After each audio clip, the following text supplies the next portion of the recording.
Ya, puji Tuhan. Shalom semuanya. Saya mengucapkan selamat tahun baru bagi Bapak Ibu Saudara yang belum bertemu dengan saya. Memasuki tahun yang baru, tahun 2026, saya percaya 2026 lebih baik daripada tahun 2025. Amin. Ya, baik, puji Tuhan.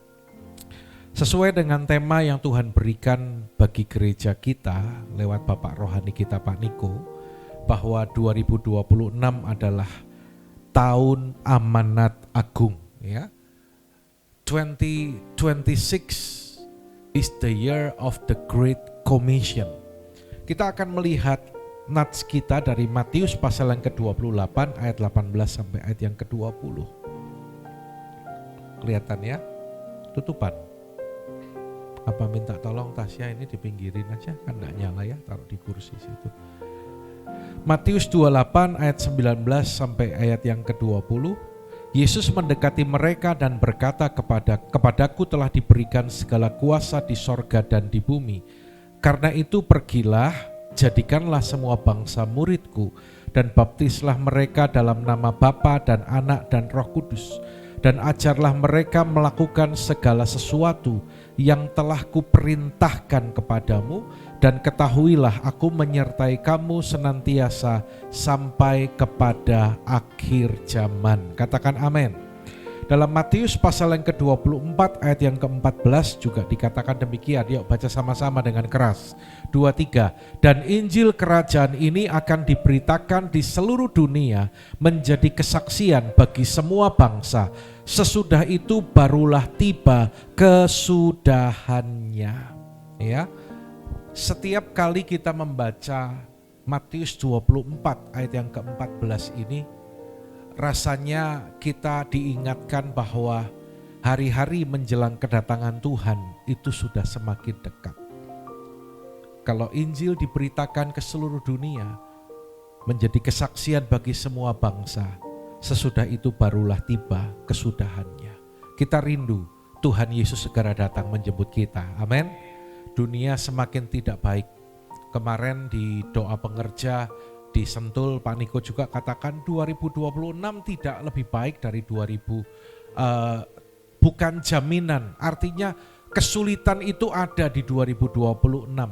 Ya, karena itu jangan sampai kita betah di dunia ini. Amin. Kalau Tuhan semakin cepat datang, kita semakin cepat bertemu dengan Dia. Yang setuju katakan amin. Iya. Ada yang mau didoakan cepat ketemu Tuhan? Ya. Artinya kalau Tuhan datang menjemput di awan-awan, nanti kita akan terangkat. Ya. Kuncinya apa? Nanti kita akan lihat pada firman hari ini. Ya, kemarin Pak Yahya sudah sampaikan juga beberapa hal berkaitan dengan tema ini, ya. Hari ini saya sampaikan lagi, kalau ada hal yang sama ya meneguhkan, dan saya percaya kita akan menerima berkat Tuhan. Nah, tahun 2025 itu memang tahun yang tidak mudah, tahun yang sulit ya Bapak Ibu ya. Kita alami 2025 banyak bencana, peperangan terjadi, ketidakpastian, krisis ekonomi. Tetapi memasuki tahun yang baru ini Tuhan mau kita berani berkata bahwa 2026 itu akan lebih baik dari tahun 2025. Kalau dunia berkata ya tidak baik, kalau dunia berkata sulit, tetapi bagi kita orang yang percaya kepada Tuhan, kita harus berani berkata bahwa 2026 lebih baik daripada 2025. Kita baca sama-sama dengan iman. 2, 3. Kita percaya tahun 2026 lebih baik daripada tahun 2025. Katakan amin. Tepuk tangan bagi Tuhan kita. Ya. Mengapa kita berani berkata demikian? Yang pertama karena kasih setia Tuhan itu selalu baru. Ya. Selalu baru setiap pagi, baru setiap pagi. Ya. Ayat ini berkata kasih setia Tuhan selalu baru setiap pagi. Artinya kalau setiap pagi baru, maka kita percaya setiap minggu juga baru, baru juga setiap bulan, baru juga setiap tahun, saudara. Ya, Pegang janji Tuhan ini. Hal yang kedua yang membuat kita berani berkata bahwa 2026 lebih baik daripada tahun 2025. Karena, perhatikan ini baik-baik, kita berharap kepada Tuhan. Siapa di sini orang-orang yang berharap kepada Tuhan? Amin, saudaraku, minta di F.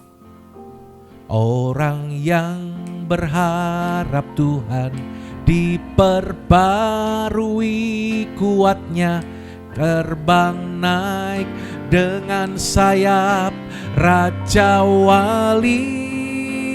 Katakan, berlari tiada penat, berjalan tiada lelah, ajarku harap kau Tuhan.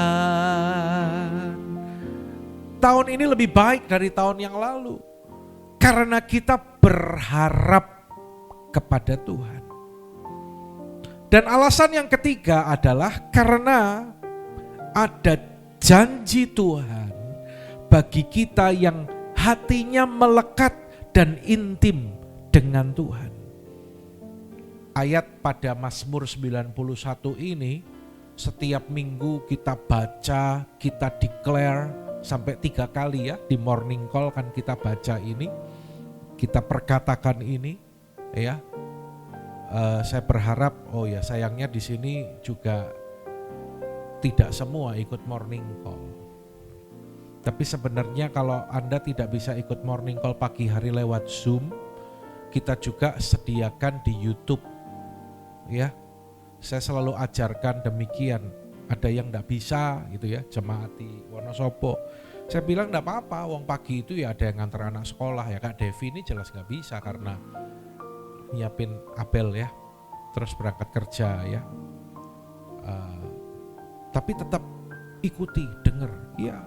Sampai nanya kalau sampai di grup terlambat ngasih rangkuman atau apa. Dia bilang, saya pernah nanya, itu perlu gak rangkuman? Ada YouTube, perlu Pak, saya baca kok, saya renungkan itu. Ya. Jadi ada janji Tuhan bagi orang yang hatinya melekat dan intim dengan Tuhan. Saudara, apa janji Tuhan itu? Tuhan akan luputkan dan bentengi kita. Sekarang kan macam-macam mutasi penyakit ya. Kemarin yang lagi heboh beberapa minggu terakhir ini apa? Flu? Super flu. Wow. Apalagi kemarin belum lama COVID, belum lama ada flu, apalah. Sekarang super flu, ya. Saya mau tanya, kalau beneran super flu itu masuk Indonesia, kita mau berlindung ke siapa? Mau pakai APD? Mau ngumpet di rumah? Ya.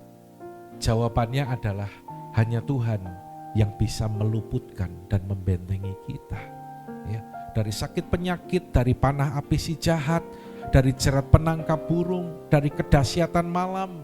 Terjemahan lain dikatakan terror of the night. Ya. Itu berarti bisa penculikan, perampokan, pemerkosaan, pembunuhan, terorisme, ya, peperangan.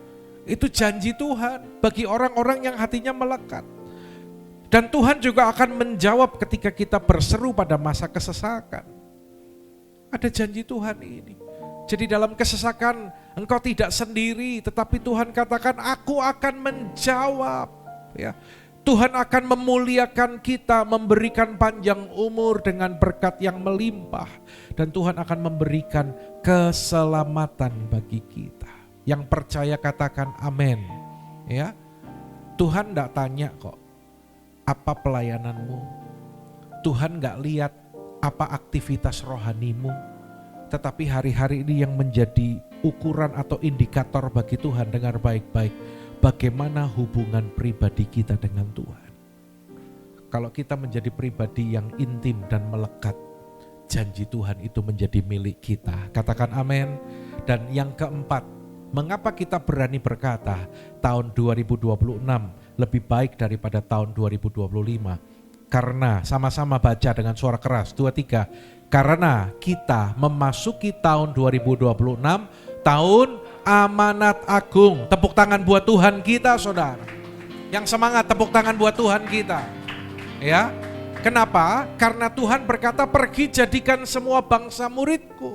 Artinya apa? Kita akan dipakai Tuhan lebih lagi dalam proses penyelesaian amanat agung. Kemarin saya bersaksi ketika acara SB, ya. Saya kemarin lihat di Zoom juga, yang lain tidak ada yang ikut. Hanya keluarga Pak Yahya. Pak Yahya di Jakarta, berarti Bu Ririn dan anak-anak yang ikut ya di Zoom. Saya saksi gini, sepanjang waktu pelayanan saya sampai hari ini, sebenarnya itu banyak sekali alasan yang bisa saya gunakan untuk membuat saya itu berhenti melayani.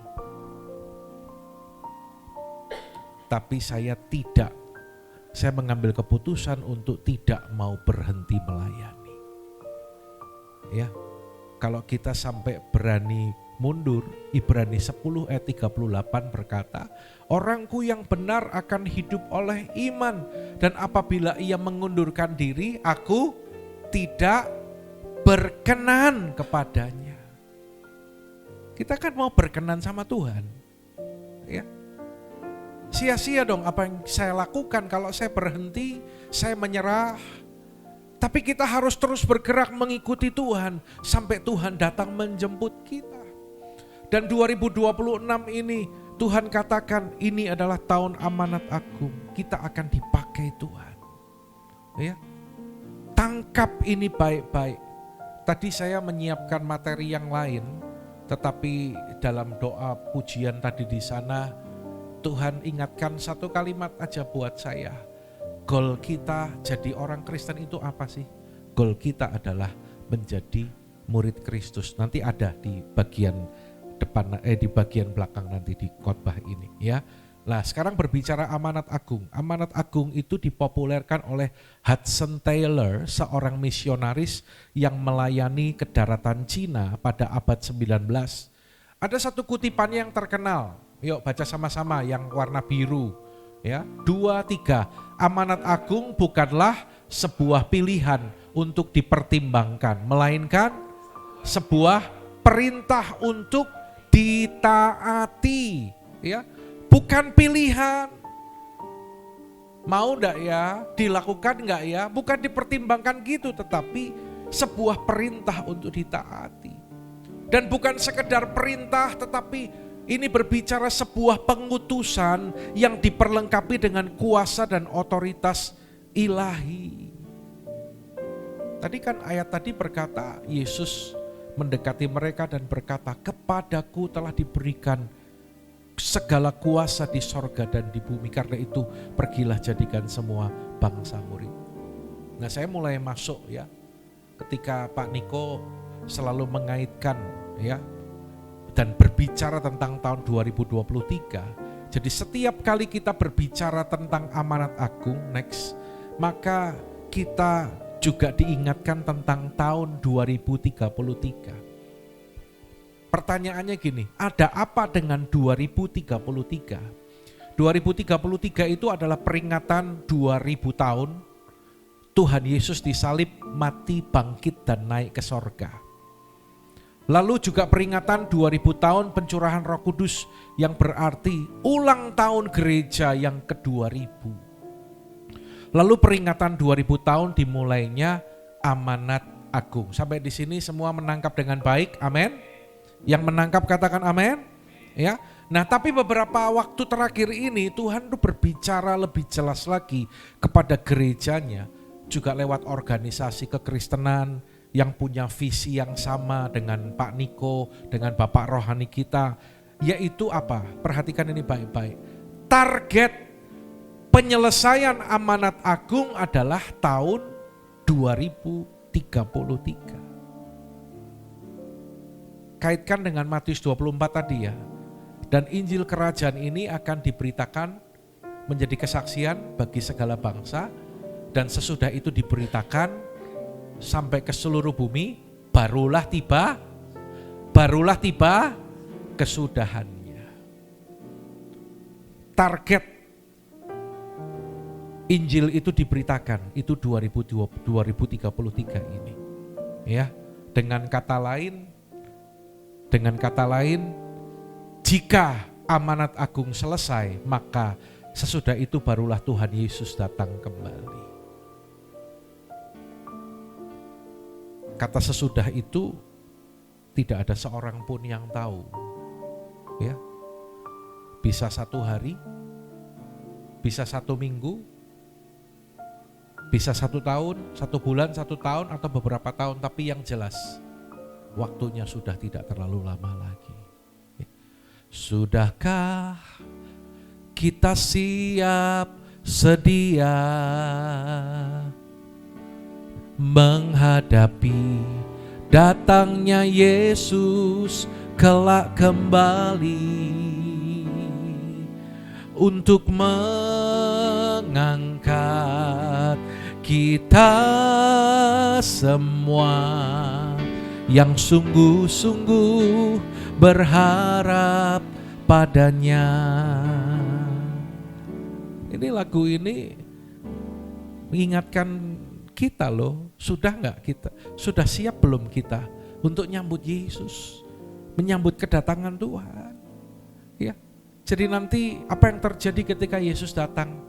Yang pertama, orang yang mati di dalam Tuhan, yang sudah duluan meninggal, yang sungguh-sungguh dengan Tuhan, maka dia akan dibangkitkan dengan tubuh kemuliaan. Dan kloter yang kedua, yang masih hidup sampai saat Yesus datang, kita juga akan dibangkitkan berganti dengan tubuh kemuliaan, terangkat, ya, yang meninggal dulu tadi dibangkitkan berganti dengan tubuh kemuliaan. Karena itu Alkitab tidak pernah mengajar untuk orang mati itu dikremasi, ya. Jadi sebenarnya orang Kristen itu jangan dikremasi. Karena Alkitab bilang dari debu tanah kembali lagi kepada tanah. Kalau dikremasi jadi apa? Jadi tanah apa jadi apa? Jadi abu. Ya. Nanti tubuh tulang-tulang itu akan dibangkitkan dan diganti dengan tubuh kemuliaan. Saya merindukan kalau boleh Tuhan, kalau boleh nanti pas Tuhan datang, kalau saya masih hidup dan ngerasakan terbang, ya Pak Yahya, menyambut dia di angkasa. Rindu enggak Devi? Kamu terbang? Hah? Gak usah mikir terbangnya gimana. Tapi percayalah kalau Tuhan datang, Tuhan ganti dengan tubuh kemuliaan, Devi akan terbang menyambut Yesus di angkasa. Ya, kita semua, keluarga rohani kita ini, ya, kita akan menyambut Yesus di angkasa. Jadi kalau Tuhan ingatkan target penyelesaian amanat agung adalah tahun 2033, artinya tinggal 7 tahun lagi. Tapi Pak Niko ulang-ulang bilang gini, ingat ya Pak Niko, beliau katakan saya tidak pernah berkata 2033 Tuhan Yesus pasti datang. Karena banyak orang itu diplesetkan, ya. Enggak pernah bilang Tuhan Yesus pasti datang, karena itu tidak alkitabiah. Tetapi Pak Niko selalu katakan 2033 Tuhan Yesus bisa datang. Lah kalau ini alkitabiah, karena kedatangannya bisa sewaktu-waktu, ya, untuk menjemput kita. Karena itu jemaat yang dikasihi Tuhan, mari kita hidup lebih intim lagi dengan Tuhan, ya. Banyak berdoa, memuji dan menyembah Tuhan dan terus berjaga-jaga. Yuk kita lihat Roma 8 ayat 29. Nah ini mulai masuk kepada goal kita untuk menjadi murid, ya. Boleh baca ayat ini sama-sama yuk, semuanya dengan semangat. 2, 3, sebab semua orang yang dipilihnya dari semula, mereka juga ditentukannya dari semula untuk menjadi serupa dengan gambaran anaknya, supaya anaknya itu menjadi yang sulung di antara banyak saudara. Katakan amin. Jadi goal kita sebagai orang percaya menjadi serupa dengan gambar Yesus, menjadi serupa dengan gambarnya. Ya, 1 Yohanes 2 ayat yang ke-6, barang siapa mengatakan sama-sama bahwa ia ada di dalam dia, ia wajib hidup sama seperti Kristus telah hidup. Lihat, tarik benang merahnya ini loh. Jadi tujuan kita untuk menjadi serupa dengan Yesus, ya. Artinya kalau serupa dengan gurunya, dengan Yesus, artinya menjadi murid Kristus. Dan tugas utama murid adalah melakukan atau menyelesaikan amanat agung Tuhan Yesus. Tuhan, ini aku, jadikanlah ku alatmu untuk memberitakan Injilmu. Katakan sama-sama, Tuhan, ini aku, jadikanlah ku hamba-Mu untuk melakukan firman-Mu. Dengan mengangkat tangan, penuhi hidupku dengan Roh-Mu agar ku jadi saksi-Mu. Pakailah hidupku dan urapilah untuk kemuliaan nama-Mu. Pakailah hidupku dan urapilah untuk kemuliaan.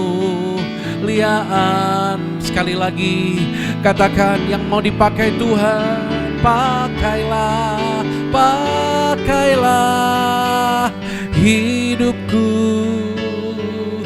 dan urapilah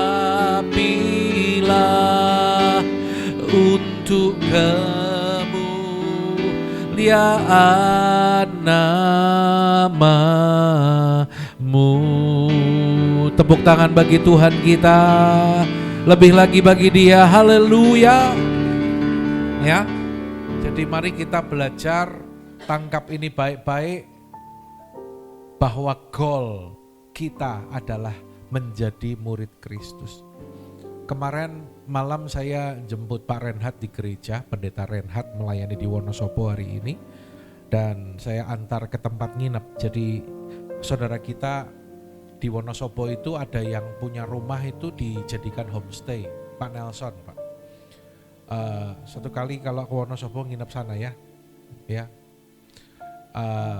Jadi homestay, tapi dia bilang gini, Pak Gembala, kami sediakan satu kamar ini buat hamba Tuhan. Ya, jadi kapanpun nginep mau berapa hari silahkan, Pak. Ini biasa saya sewakan, tapi kalau hamba Tuhan free. Ya, hamba Tuhan free. Bapak Gembala juga free katanya kalau mau nginep di sana ya. Tapi mau nginep belum jadi-jadi di sana ya. Ya. Nah, sebelum diantar saya bilang sama Pak Renhat, bro makan yuk. Saya udah gak makan malam, tapi intinya saya ajak makan dan kami makan ikan ya, ikan. Dan di tempat makan itu saya lihat ada satu keluarga muda, suami istri, anaknya 2, anaknya masih kecil lah, masih umur 7 dan 4 tahun. Saya doa dan saya lihat mereka, saya itu cari kesempatan untuk membangun komunikasi dengan mereka ya. Dan mulailah berbicara, kenal, dan saya bilang, saya orang sini om, saya diundang om ya. Waduh om, orang sini om, bukan saya orang Semarang gitu, diundang om ya. Paling gak suka diundang om ya. Tapi ya gak apa-apa lah, gimana lagi, Dewo juga manggilnya om. Ya, Saya orang Semarang. Oh, tapi saya di Wonosobo sudah lama, sejak 2003. Oh gitu, iya. Anaknya kan aktif, lalu saya bilang enggak apa-apa, anak aktif tuh pinter, jangan dimarahin. Kalau urusan sampai moral, nggak nurut, kurang ajar lah itu dimarahin. Tapi kalau aktif itu pinter, ya. Anak saya sudah besar, saya bilang. Oh iya, yang besar kemarin ulang tahun ke-27. Oh iya om, masa om? Oh. Padahal omnya masih muda loh, katanya gitu ya. Memang masih muda berapa? Ya omnya ini paling baru 40-an katanya. Yang benar aja 40-an. Masa anak saya 27 berarti nikahnya umur berapa? Iya ya masa 13 tahun dia bilang gitu. Ya saya sudah lebih lah. Coba tebak berapa? Ya paling omnya itu sekitar 43 tahun katanya. Puji Tuhan Pak, saya dapat bonus. Ya, memang saya pakai baju nge-gym kan, jemput Pak Rek, terus pakai jaket ya, jaket kemarin dikasih sama anak-anak full timer, jaket buat olahraga, jaket parasut kayak gitu, wah jadi tambah muda ya. Nah, tapi intinya saya mau masuk untuk beritakan Injil kepada dia. Dia bilang, nanya, rahasianya apa om? Loh, ternyata kalau orang lihat kita sesuatu yang baik ya, terserah usia berapa, tapi intinya dia bilang kok masih muda, dikirain 43 tahun. Akhirnya saya dengan terpaksa membuka kartu umur saya. Rahasianya apa om? Nah, saya cerita. Lalu dia nanya lagi, kalau berbicara ambisi itu gimana ya? Ternyata dia salah satu dalam tanda petik keluarga kaya di Wonosobo, tokonya di mana-mana. Dia sebut nama toko ini. Yang di mana ya? Dia juga bingung kok saya nggak tahu gitu kan. Padahal tokonya terkenal, tapi itu membuktikan bahwa Pak Gembala tidak suka belanja. Saya banyak dalam menara doa. Ya. Terus dia nanya, kalau ambisi itu gimana ya om? Saya itu orangnya ambisi banget. Saya pingin dapat 10 juta. Tapi kalau udah dapat 10 juta saya nggak puas, saya pingin lagi. Bahkan saya kalau pergian mau beli aqua, harga aquanya 10.000. Saya mendingan gak jadi beli, tak tahan saya gak minum, karena itu mahal buat saya. Jadi mbak saya sugih mana sih? Saya aqua 12.000 aja tak bayar saudara. Orang kadang memang makin punya uang itu makin pelit loh saudara. Ya. Nah ini fokus tujuan. Karena itu lupakanlah. Jangan berkata kalau aku punya uang banyak, semuanya beres, masalahku selesai. Kalau aku punya uang banyak, aku pasti bahagia. Kata siapa? Ya, ternyata seperti Alkitab katakan, orang yang fokusnya ya kepada hal-hal yang demikian, dia nggak akan pernah puas. Karena itu firman Tuhan katakan akar segala kejahatan ialah cinta uang. Ya, saya cuman mau menggarisbawahi dengan kesaksian tadi bahwa ingat kita sedang dalam pergumulan ataupun Anda juga sedang punya planning, punya rencana apapun, tetapi kita harus kembali kepada kehendak Allah, yaitu goal setiap kita harus menjadi murid Kristus, karena tugas utama murid adalah melakukan amanat agung ya. Saya mengutip dari apa yang disampaikan dari General Assembly yang ke-14 dalam World Evangelical Alliance ya di Korea Selatan tanggal 27 Oktober yang lalu di Korea ya. Temanya ini saya sudah suruh bagian dekor gereja Wonosobo buat tulisan ya, buat tulisan The Gospel for Everyone. Ya, lalu seorang hamba Tuhan bernama Rick Warren dia menyampaikan tentang metode Yesus untuk menyelesaikan amanat agung, disingkat PEACE ya. P yaitu pass on the good news, sampaikan kabar baik atau Injil kepada semua orang. Saya mau tanya kepada Anda yang hadir, sudah memberitakan Injil belum? Apa masih diam-diam baik? Ya. Saya setiap kali kesaksian kan ceritanya beda-beda kan. Ya. Belum lama juga pagi-pagi saya ke tempat cucian mobil. Aduh, kok dingin ya udaranya ya. Dingin kayak di sini, Semarang juga dingin sekarang ternyata. Dingin ya. Lalu saya mau cari kopi ke warung depan cucian mobil. Lalu mbaknya itu seneng ngomong. Saya lagi nggak pengen ngomong, dia ngomong terus. Saya nguin ya, cerewet. Akhirnya saya nggak jadi minum kopi tapi makan. Udah ada sayur mau mbak? Ada. Lalu saya makan dan minum, dia ngomong terus. Wah, saya udah ngincer habis. Saya selesai makan, makannya selesai dulu, kalau enggak keselak kan. Saya injili dia. Begitu saya selesai makan, datang pengunjung yang lain naik motor. Tok. Waduh, nggak jadi nih. Saya lihat dulu atmosfernya bagaimana. Tapi kalau setiap kali mau menginjil, saya sudah pegang, ambil alih atmosfer itu dulu. Saya selalu doakan dalam hati. Ya, pekerjaan si jahat dalam bentuk apapun dipatahkan, hancurkan tapi dalam hati, jangan keras. Ya, nanti orangnya marah kayak gitu kan. Nah, terus orang yang ini masuk, saya tes ya. Wah Pak, motornya platnya K. Oh iya Pak. Wah ternyata orangnya juga suka ngobrol lah, cocok gini kan. Nanya dan seterusnya. Dia nanya, Bapak di Wonosobo dari kapan? Lah orang cari gara-gara sih sama saya. Kerjanya di mana? Lalu saya di asuransi dan seterusnya. Saya kalau nggak salah kemarin post di grup ya. Nah, di post di grup aja nggak tahu kan.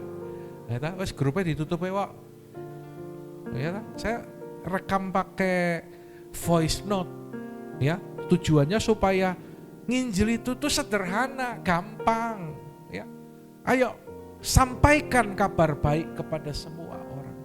Saya udah nabur lagi ke 2 orang lagi. Ya saya bersyukurlah nanti kalau ketemu Tuhan, saya sudah lakukan amanat aku. Jangan sampai Anda ketemu Tuhan, Anda gak pernah nginjil, ya. Lalu E atau Inggrisnya I, equip disciples. Apalagi yang namanya cool disciples, ini harus perhatian ini ya. Perlengkapi para murid agar mereka bisa bertumbuh dan melayani. A, affiliate suffering, ringankan penderitaan orang lain dengan menolong mereka, ya. Lalu C, continually pray, berdoa terus-menerus. Dan I, establish new churches, dirikan gereja-gereja baru. Artinya ini waktunya untuk kita bergerak menyelesaikan amanat agung. Kita harus melakukan seperti yang Tuhan Yesus lakukan agar amanat agung selesai. Katakan amin. Tepuk tangan bagi Tuhan kita, ya. Nah sekarang beberapa hal ya, untuk menyelesaikan amanat agung itu diperlukan karakter murid ya. Alkitab memberikan gambaran ya. Yang pertama adalah karakter seperti seorang anak kecil. Ayat ini berkata, jika kamu tidak bertobat dan menjadi seperti anak kecil ini, kamu tidak akan masuk ke dalam kerajaan sorga. Sedangkan barang siapa merendahkan diri dan menjadi seperti anak kecil ini, dialah yang terbesar dalam kerajaan sorga. Anak kecil suka nangis, anak kecil itu sangat bergantung kepada kedua orang tuanya. Anak kecil itu tidak suka berbohong, dia itu jujur, ya. Dan kalau mau merendahkan diri seperti anak kecil, dikatakan dialah yang terbesar dalam kerajaan sorga.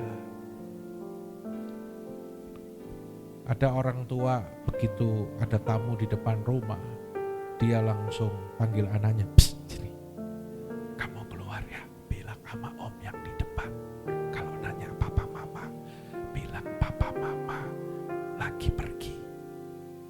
Iya ma. Tek, bener anak ini keluar. "Halo dek, papa mama ada." "Om, barusan mama bilang kalau papa mama lagi pergi." Anak kecil gak bisa bohong. Kita ambil dari sisi itu ya. Anak kecil itu, kita belajar dari anak kecil yaitu mau merendahkan diri, merendahkan hati kita. Coba minta nada A ya. A. Karena itu mari kita banyak berada dalam hadirat Tuhan. Dalam hadirat Tuhan ada sukacita, amin. Dalam hadirat Tuhan kita juga bisa menangis, kita juga diingatkan akan kekurangan kita, kesalahan kita. Ya. Di hadapan hadirat-Mu ya Bapa. Ku datang dengan penuh kerinduan di hadapan hadirat-Mu ya Bapa. Segala keangkuhan ku hilang. Orang yang sombong, tapi kalau dia mau masuk dalam hadirat Tuhan, maka Tuhan kikis kesombongan itu. Tapi kalau ada orang sombong, dia gak berubah-berubah, artinya dia gak pernah masuk dalam hadirat Tuhan. Ya. Artinya kita bergantung. Ayo jangan bergantung kepada strategi manusia, tapi bergantung, tahun ini bergantunglah kepada Tuhan. Saya warning kepada jemaat, jangan suka bohong. Kalau orang yang gampang bohong, suka bohong itu bapaknya siapa? Alkitab bilang, bapak segala pendusta siapa? Setan atau iblis. Jangan suka bohong. A katakan A, B katakan B, ya. Mari merendahkan diri seperti anak kecil. Untuk menyelesaikan amanat agung, gereja harus rendah hati, bergantung dan percaya pada pimpinan Tuhan. Banyak berdoa, memuji, menyembah Tuhan, akan semakin peka. Akan semakin peka. Ya. Percaya kalau Tuhan menuntun kita di tahun 2026. Amin. Ya. Dalam hadirat Tuhan, saya sebenarnya rindu kita itu punya waktu doa. Dan saya juga sebenarnya sedih ya kalau pas ada acara SB di Wonosobo, saya lihat jemaat Semarang hanya keluarga Pak Yahya yang ikut. Itu padahal Anda tinggal buka HP, tinggal nunyul. Anda gak usah keluar rumah, gak usah kehujanan. Saya berpikir gini, bukan saya gak mau kesini untuk ada doa, tapi online aja kadang gak ikut. Gimana kalau saya buat onsite? Berapa kali kita ada acara doa, sewa tempat, tapi banyak yang tidak hadir. Kita harus tangkap bahwa banyak dalam hadirat Tuhan akan memberikan tuntunan bagi kita. Anda lagi pusing nih, Anda gak tahu harus lakukan apa, ngadepi jalan buntu. Jangan bersandar kepada pengertianmu sendiri. Jangan andalkan strategi manusia. Tapi dalam hadirat Tuhan, banyak dalam hadirat Tuhan, engkau akan terima hikmat dari Tuhan. Ada seorang pengusaha dan dia mau mengembangkan usaha baru. Dia sudah mempersiapkan satu bidang tanah di Bali. Dan dia ajak seorang hamba Tuhan untuk mendoakan. Dan setelah selesai didoakan, dia nanya kepada Pak Pendeta ini, Pak Pendeta, bagaimana Pak? Apa saya langsung bangun? Tapi Pak Pendeta ini menjawab, kamu doa, minta tuntunan pribadi sama Tuhan. Ya. Dan akhirnya dia doa, tanah sudah siap, pinjaman bank sudah siap dikucurkan, tim arsitek sudah siap, sekali waktu bangun udah oke. Tapi ketika dia bawa dalam doa, banyak dalam hadirat Tuhan, dia merasakan ada satu kegelisahan. Tim arsiteknya bertanya, ayo siap bangun kapan Pak? Tapi dia bilang tahan, tunggu dulu. Dan akhirnya ditunda. Dan benar, beberapa waktu setelah itu, tidak lama, terjadilah bom Bali. Ya, hotel, tempat nginap, perhunian itu drop semuanya. Dia berkata, puji Tuhan kalau aku dengar-dengaran suara Tuhan. Kalau enggak, usaha yang baru dibangun itu pasti hancur. Bahkan usaha utamaku juga bisa ikut hancur untuk ngurusi yang ini. Dan dia diluputkan. Anda lihat? Ya.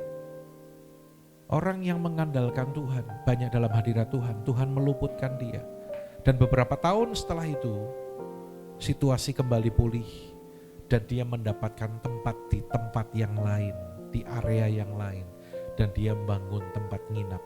Hotel itu sampai sekarang masih eksis. Ayo banyak dalam hadirat Tuhan.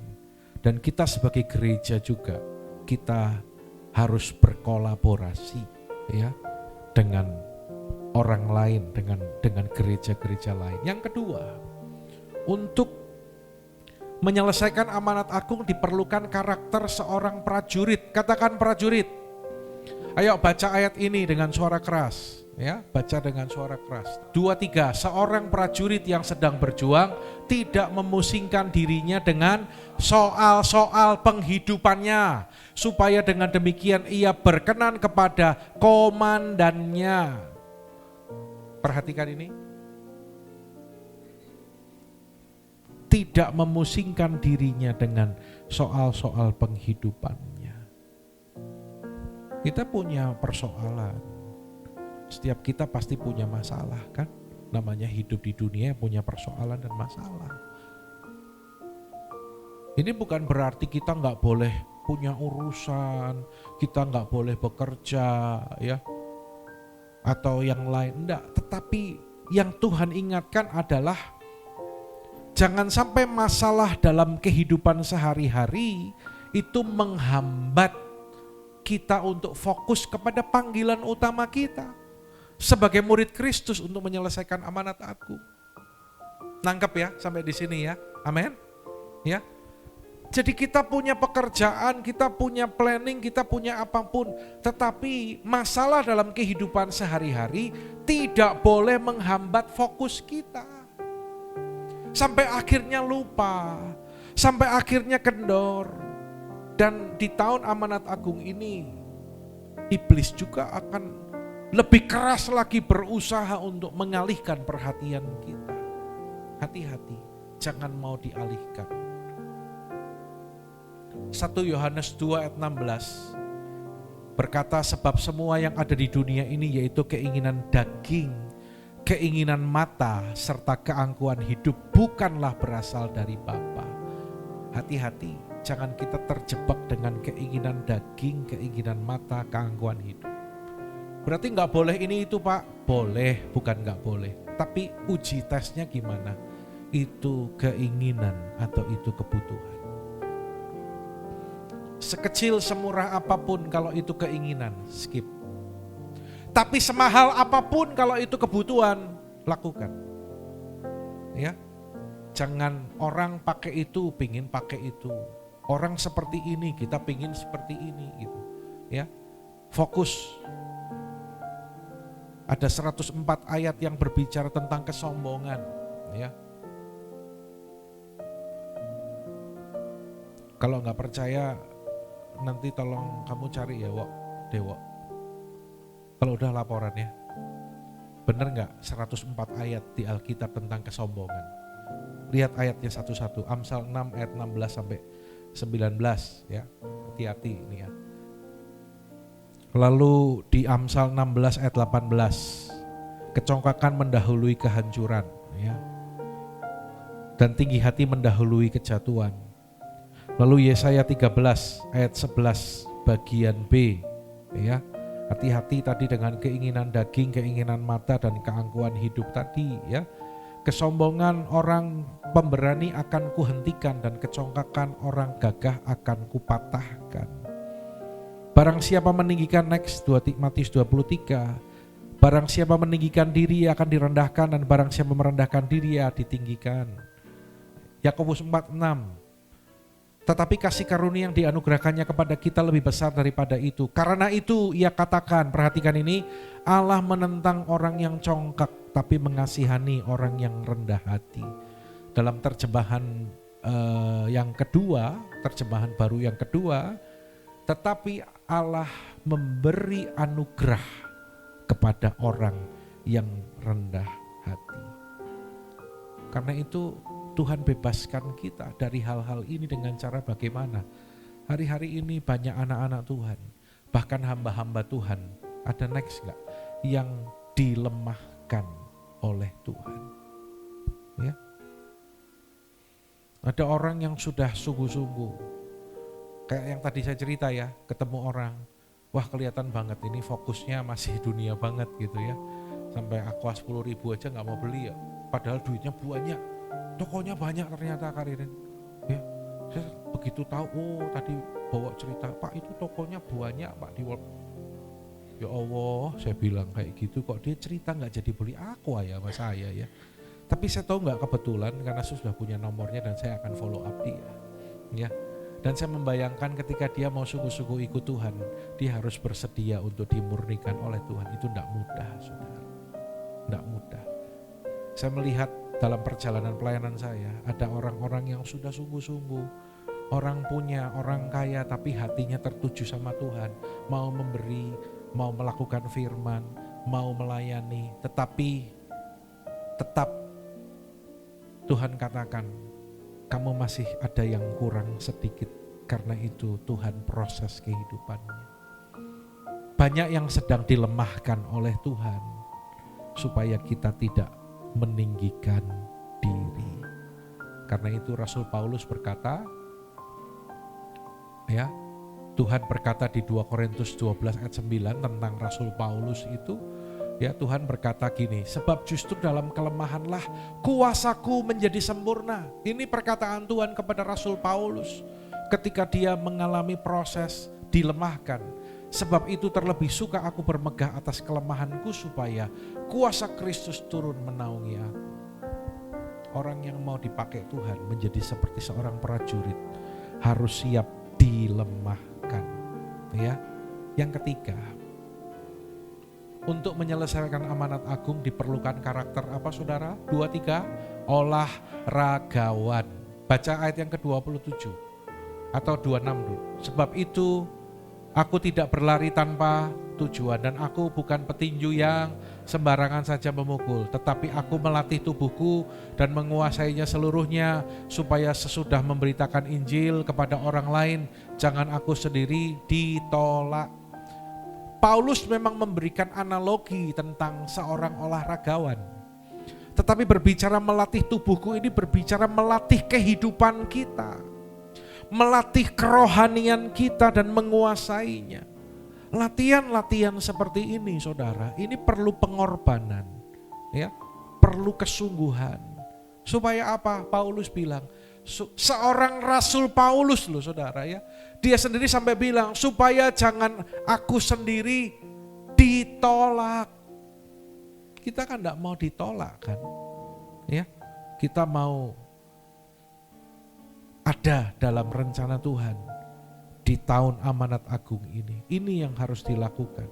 Kita melihat target kita di tahun 2033. Target penyelesaian amanat agung itu terjadi. Dan yang keempat, untuk menyelesaikan amanat agung diperlukan karakter seperti apa saudara? Petani. Sesungguhnya petani menantikan hasil yang berharga dari tanahnya, saya kasih garis di situ, dan ia apa? Ia apa? Sabar sampai telah turun hujan musim gugur dan hujan musim semi. Di sini Tuhan ajarkan kepada kita bahwa petani itu sabar, tekun, petani itu setia, menabur, menyiram, menunggu dan memelihara. Petani tahu bahwa hasil itu tidak mungkin instan. Demikian juga ketika berbicara amanat agung, Tuhan ingatkan kepada gerejanya, ya ini bukan pekerjaan 1-2 hari, tetapi ini perlu proses. Apa yang harus kita lakukan? Tabur benih setiap hari. Yang mau katakan amin. Tabur apa? Yang pertama, baca yuk 2, 3. Menabur penginjilan lewat hubungan pribadi. Sudah belum?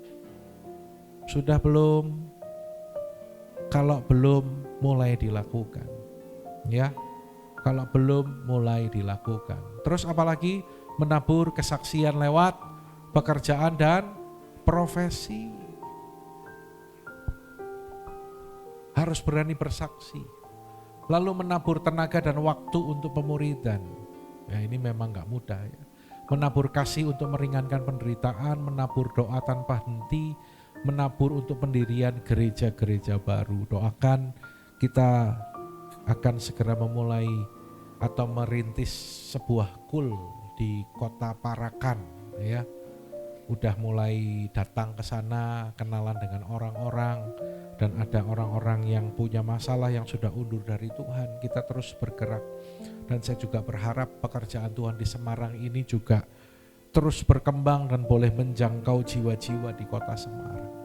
Ya, saya selalu ingatkan dan berulang-ulang katakan, kita tidak boleh seperti ini terus. Kita tidak boleh kayak gini terus. Tapi biarlah api di tempat ini itu semakin besar. Gimana api itu semakin besar? Dimulai dengan api dari diri kita masing-masing. Ya, tadi saya mengamati loh. Saya datang jam sini itu jam 9, kurang lebih jam 9. Pintu dibuka, udah dibuka. Lalu tim Geraha Padma datang jam berapa? Ya dari zaman di Hotel Wis. Tim ini selalu datang 1 jam sebelumnya atau 45 menit sebelumnya. Lalu Anda datang jam berapa? Tadi yang bertugas juga datang jam berapa? Coba renungkan ya. Jangan marah ya. Oke? Kita kan family toh. Namanya family kalau diingetin, diajar sama bapaknya marah enggak? Kalau marah itu berarti bukan anak ya. Renungkan dong. Sudah berapa bulan, sudah berapa minggu, bulan, tahun kayak gini terus. Ibadah jam 10. Dulu waktu ibadah jam 9 kita juga mepet dan terlambat. Sekarang dipindah jam 10. Masa masih datang mepet dan terlambat? Apa mau dirubah jam 11? Setelan kita yang harus berubah. Bisa enggak sih ibadah jam 10? Kita hadir sebelum jam 10. Yang melayani datang lebih awal. Ini kan hari Minggu. Ya. Hari Minggu kan enggak ada yang kerja kan? Libur ya. Libur kan? Ada yang masuk? Ada Rini itu masuk kerja hari Minggu. Hari Minggu kan pada libur. Betul, Rina sama Rina Junior nggak ada kegiatannya Minggu ya. Bisa enggak sebenarnya kalau ibadah jam 10 kita jam 9:15 udah sampai sini, kita bantu beres-beres ya, kita kerja sama-sama. Jangankan datang lebih awal, jam 10 aja masih terlambat terus. Nantilah selesai ibadah kita ngobrol ya. Kita ngobrol. Tapi berbicara tentang petani, tabur kesungguhan, tabur kedisiplinan juga. Kalau mau api di tempat ini semakin besar, dimulailah dengan api dalam diri kita. Ada satu acara dan di undangan itu ditulis gini, acara itu katakan misalnya jam 12 siang ya, hari Minggu. Lalu di undangan itu dibilang akan diberikan 10 door prize bagi pengunjung yang 10 pengunjung yang pertama datang sebesar 1 door prize, yaitu 1 juta rupiah. Abi, kalau kamu dapat undangan itu, kamu datang jam berapa? Om nanya. 10 pengunjung pertama dapat 1 juta masing-masing. Kamu datang sebelum jam 12 apa setelah jam 12? Sebelum. Kalau cuma 10 yang dapat, kira-kira Abi datang jam berapa? Om nanya. Jam 10. Bisa jadi loh. Cetiau. 1 juta. Kamu datang jam berapa, Dev?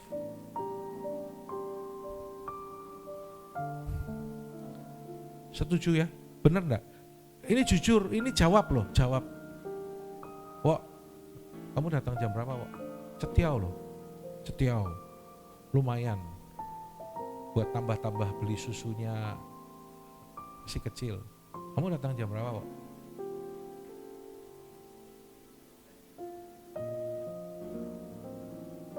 Enggak, ini kan acara khusus. Ada door prize. Kira-kira kalau situasinya kayak gitu, kamu datang jam berapa?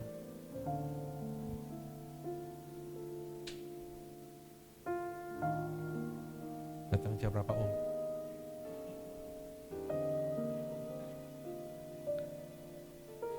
Ya. Tadi pagi Pak Yahya ini masih di Jakarta. Habis apa Pak? Acara apa? Oh iya, meeting lah. 2 kali setahun ya. 7.40 ya, flight. Siapa di sini yang suka naik pesawat juga? Tadi nyampe bandara jam berapa? 5:30. Memang boarding jam berapa sih? Oh jam 6 udah boarding ya. 5:30 nyampe ya.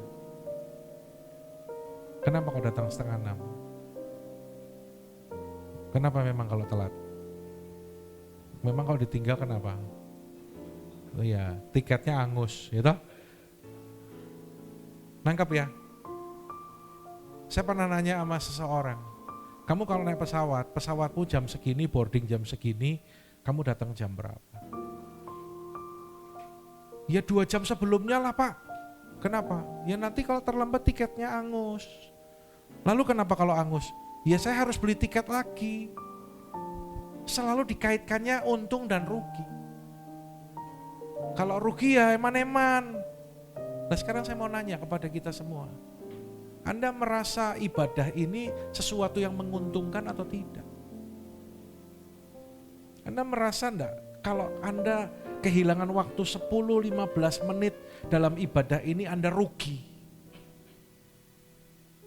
Ya, itu yang harus terus dibangun, harus diperbaiki. Kita itu kemarin udah ulang tahun ke-10 loh. Dan yang hadir di sini saya juga mau bilang, Anda itu bukan orang-orang baru loh. Anda itu jemaat mula-mula. Ya. Kita harus belajar untuk menabur yang terbaik supaya kita pun bisa menuai. Ya. Mari kita menabur semua hal-hal yang baik tadi setiap hari sampai amanat agung selesai dan setelah itu Tuhan Yesus datang kembali. Amin.